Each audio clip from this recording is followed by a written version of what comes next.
नमस्कार, मैं अमित और आप देख रहे हैं दोपहर की 5 बड़ी खबरें।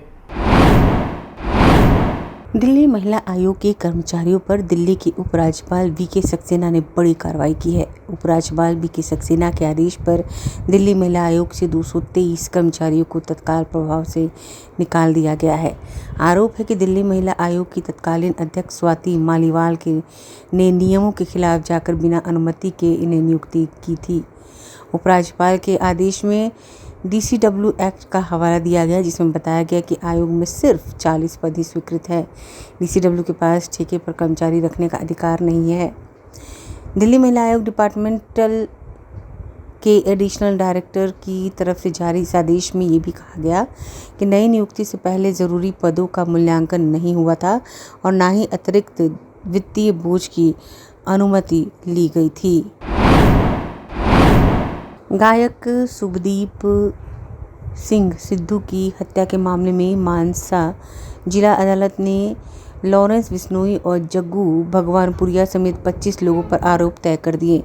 इसके अलावा अदालत ने आरोपी गोल्डी बराड़, लॉरेंस बिश्नोई, जग्गू भगवानपुरिया, चरणजीत, चेतन और जगतार सिंह की ओर से निर्दोष होने की लगाई गई अर्जी भी खारिज कर दी है। उन्होंने अदालत में अर्जी लगाकर सिद्धू मूसेवाला कत्ल मामले में कोई संबंध न होने की बात कही थी। अदालत में सिद्धू मामले में आरोप तय होने के बाद अदालत ने फैसले पर संतुष्टि जाहिर करते हुए सिद्धू मूसेवाला के पिता बलकौर सिंह ने कहा कि अब इस केस में कुछ उम्मीद बन रही है। इससे पहले वो अंधेरे में हाथ मार रहे थे। उन्होंने कहा, मूसेवाला कत्ल मामले में बहुत से सफ़ेदपोश साजिश करता है, लेकिन उनको अभी तक जांच में शामिल नहीं किया गया है।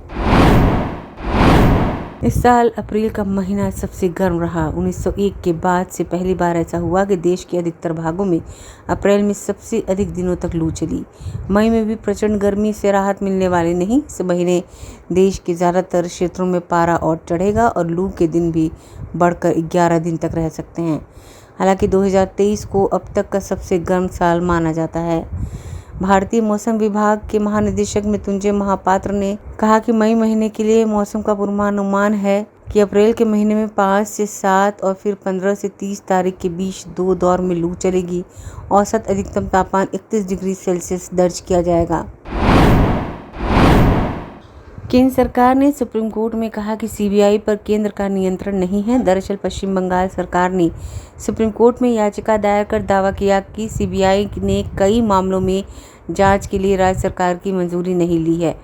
पश्चिम बंगाल सरकार ने संविधान के अनुच्छेद 131 के तहत केंद्र के खिलाफ सुप्रीम कोर्ट में मुकदमा दायर किया था, जिसमें आरोप लगाया गया था कि राज्य सरकार द्वारा CBI को दी गई सामान्य सहमति वापस लेने के बावजूद भी संघीय एजेंसी FIR दर्ज कर राज्य के मामलों की जांच कर रही है।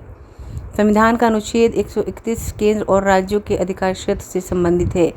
केंद्र सरकार की तरफ से सुप्रीम कोर्ट में पेश हुए सॉलिसिटर जनरल तुषार मेहता ने जस्टिस BR गवई और जस्टिस संदीप मेहता की पीठ को बताया कि संविधान का अनुच्छेद 131 संविधान के सबसे पवित्र क्षेत्राधिकार में से एक है और इसके प्रावधानों को गलत इस्तेमाल नहीं किया जा सकता। प्रधानमंत्री नरेंद्र मोदी ने गुजरात के आनंद में चुनाव प्रचार किया। इस प्रचार के दौरान उन्होंने शास्त्री मैदान में एक रैली को भी संबोधित किया। रैली में उन्होंने कांग्रेस पर जमकर निशाना साधा। प्रधानमंत्री ने दावा किया कि पूरा देश आज विश्वास के साथ कह रहा है, फिर एक बार मोदी सरकार। उन्होंने कांग्रेस के 60 वर्षों के कार्यकाल से भाजपा के 10 वर्षों के कार्यकाल की तुलना की। PM मोदी ने इस दौरान कांग्रेस के कार्यकाल को शासनकाल कहा।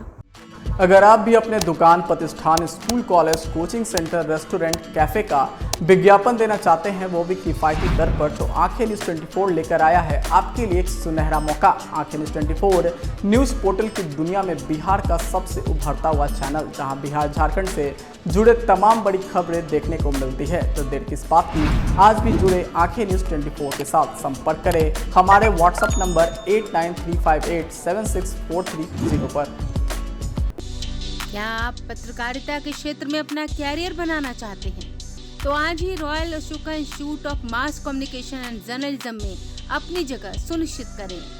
आर्यभट्ट ज्ञान विश्वविद्यालय पटना से मान्यता प्राप्त 100% प्लेसमेंट के साथ royal Ashoka institute of mass communication and journalism नामांकन जारी है। हमारा पता है DS/16 गायत्री मंदिर के समीप, कंकड़ बाग, पटना 8,20,000। आप हमें संपर्क भी कर सकते हैं। हमारा मोबाइल नंबर है 9955456126।